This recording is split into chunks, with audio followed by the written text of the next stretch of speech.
Lahat, everyone. Maraming salamat po sa lahat na nandito ngayon. Alam niyo, hindi ko na-expect na dito karaming tao yung makikita ko today. Talagang tamang-tamang naganda ako.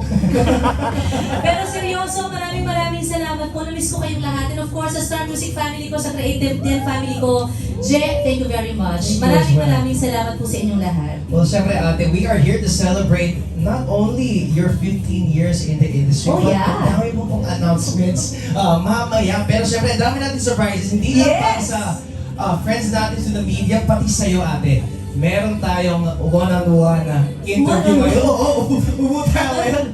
Meron tayong... Parang medyo na-pressure ako, Je. Bakit? Hindi naman. Hindi. Siyempre, about sa 15 years mo to sa industry.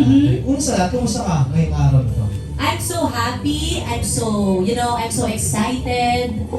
Ano nga yung inaral ko doon? Biro lang. Sobra akong natutuwa kasi alam mo yun, parang lahat ng dinadasal ko talaga hindi binibigay sa akin ng Panginoon. So, talagang ready ako sa lahat ng mga gusto kong gawin. Well, syempre, we are also ready for what is to come. Pero syempre, balikan natin yung 15 years mo, ate. Hindi biro ang 15 years in the industry. But when I say you are now 15 years in the industry, what does that make you feel? 15 years! Kagaya nga ng sinabi mo, Je, hindi biro at napakaraming nangyari sa loob ng 15 taon. At ang talagang napaproud lang ako sa sarili ko, ano man ang nangyari sa loob ng 15 years na yon, mas naging matibay ako, mas naging strong ako, mas naging powerful ako. Yes! At yun lang naman yung gusto ko. At kung ano man yung siguro nilulook forward ko pa na para sa career ko, yung makapagbigay pa ako ng mas malaki at maraming inspirasyon sa mga taong napanghihinaan ng loob para sa mga pangarap nila.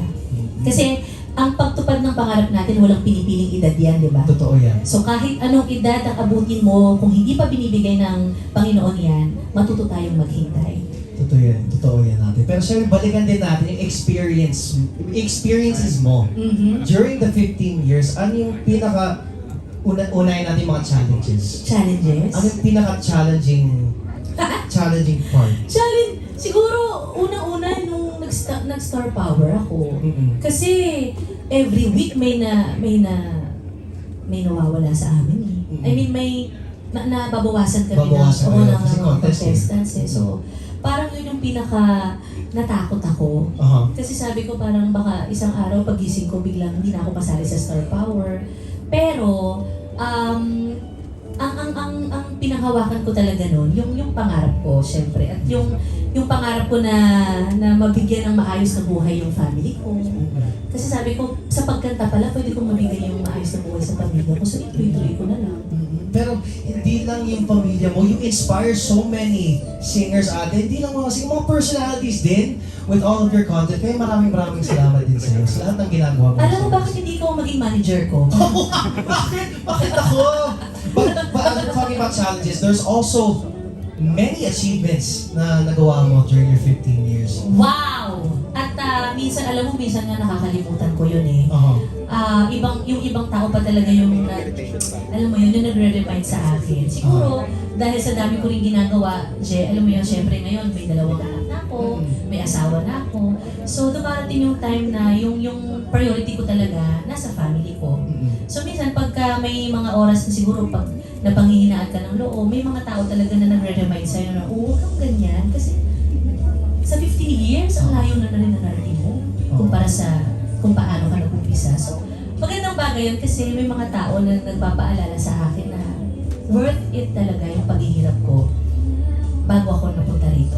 And worth it talaga yan ate. But Yes. from looking back sa journey mo, we now look forward. Ano po yung mga nilook forward mo sa journey Ang mo? nilook forward ko, maraming songs pa, mga original songs na magawa. And of course, kasi sobrang gusto ko talagang makakolab ang maraming artists, ang maraming songwriters. And ako naman, lahat yan, ipinapaubaya ko na kay Sir Jonathan. Makatingin lang ako kay Sir Jonathan. Kay Sir Jonathan Manalo. Kasi kami ni Sir Jonathan, alam mo siya, sobrang honest kami sa isa't isa.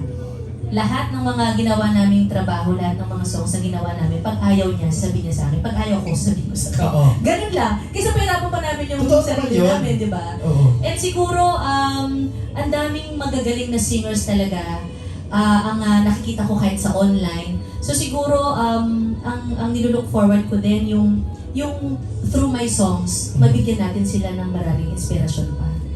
Yes, kasi yun yung importante sa akin. Gusto ko lahat ng mga ginagawa kong kanta, nakikita ng mga listener yung sarili nila doon. Totoo. And that you have with your music, ate. Kaya thank you din. Yes, Jen. Thank you so much, my friend. Thank you, my friend. But syempre, ate, kanina ka pang sinasabi, you've been mentioning kanina yung mga pangarap, mga dreams. And I'm sure you've achieved so many dreams sa career mo na 15 years. But what other dreams have you been dreaming of to achieve in the future? Siguro, eto kasi, aside sa singing, talagang pangalawang minahal ko po ang pag-arte. Hindi naman na to bago sa iba, pero siguro may mga hindi pa nakakaalam. Dream ko talaga na maging best actress. Wow! Yes. Kasi sabi nga nila, di ba, kapag mangangarap ka, dapat lakihan mo na. Totoo yan. Totoo yan. If may dream role ka na gusto mong gawin, ano yan? Superhero. Wow! Yes. Anong superpowers mo? Ang superpower ko, anong gusto mo? Gusto ko? Hindi kasi gusto ko. Ikaw dapat! Ikaw dapat ito mo. Kasi anong gusto mo? Siyempre pag napanood mo yun, ay yung sinabi ko hindi. Dapat ganon. Kasi siguro ang superpower ko. Kasi may mga nakakausap ko akong mga directors na gusto ko rin maka-work. So, nahahappy ako pag sinasabi nila sa akin na, alam mo, Angeline, bagay sa'yo ang maging superhero. Talaga direct, nakikita niyo kung na-imagine niyo po ako bilang superhero. Pero kasi bata pa lang ako, mahilig na akong manood ng mga ganyang klase Superhero movies. ng movies. Oo. Hollywood, lahat dito sa atin.